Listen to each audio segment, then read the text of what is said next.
ఉసిరికాయలు ఎలా ఊరబెట్టుకోవాలో చెప్తాను. అంతకంటే ముందు ఇది చాలా చాలా హెల్త్కి మంచిది. సో చూస్తున్నారు కదా. సో వీటిని డైరెక్ట్గా అంటే మనం డైలీగా తినాలంటే కొద్దిగా నోటికి అగరగా అనిపిస్తుంది.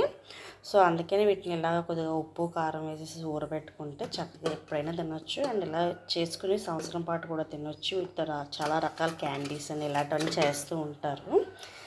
నెక్స్ట్ వచ్చేసి ఇవి వచ్చేసి మనం ఊరబెట్టుకోవాలంటే ఒక ప్లాస్టిక్ జార్ కానీ లేదు అనుకుంటే ఇలాగా గాజు కానీ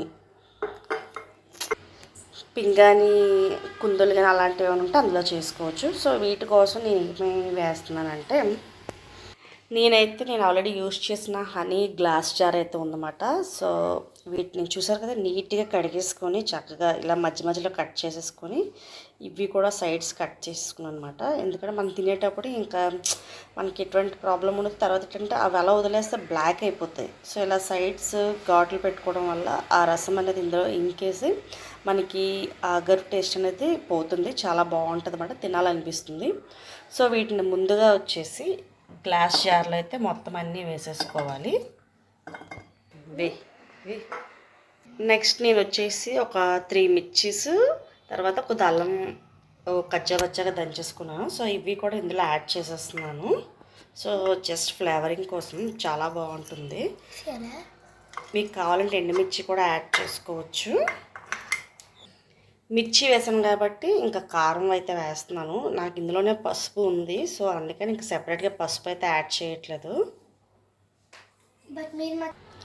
ఇందులోనే రాళ్ళ ఉప్పు మాత్రమే యాడ్ చేసుకోండి, సాల్ట్ వేయొద్దు. ఓకే. అండ్ వాటర్ వచ్చేసి కొద్దిగా బాయిల్ చేసిన వాటర్ పూర్తిగా చల్లగా అయిన తర్వాత యాడ్ చేసుకోండి. ఎందుకనంటే నిలవ పెడతాం కాబట్టి కొద్దిగా హాట్ వాటర్ మరిగించేసి చక్కగా వేసుకుంటే మనకి తర్వాత మనం ఈ వాటర్ అప్పుడప్పుడు తాగడం కూడా బాగుంటుంది అన్నమాట, టేస్టీగాను. సో వీటన్నిటిని ఇలా కలిపేసి ఒక 3 డేస్ పాటు ఉంచేస్తే చక్కగా ఊరిపోతాయి. చక్కగా రోజుకి ఒక ఉసిరిగా తింటే చాలు. ఫుల్ రిచ్ సి విటమిన్ ఉంటుంది. మన స్కిన్ బాగోవాలి, హెయిర్ బాగోవాలి అని చెప్పేసి చాలా రకాల క్రీమ్స్, ఫుడ్స్ కూడా ట్రై చేస్తాము. సో అన్నిటికంటే రోజుకి ఇది ఒకటి తినేసి ఒక 10 డేస్ అయిన తర్వాత చూడండి. అండ్ పచ్చి ఉసిరి తినడానికి అయితే ట్రై చేయండి, అది ఇంకా బెస్ట్. సో మన ఇమ్యూనిటీని అయితే ఫుల్గా బూస్టప్ చేస్తుంది పచ్చి ఉసిరి తినడం వల్ల. సో అలా తినలేని వాళ్ళు ఈ విధంగా ట్రై చేయండి. Okay, thanks for watching. Video నచ్చితే please like, share and subscribe. Okay, bye.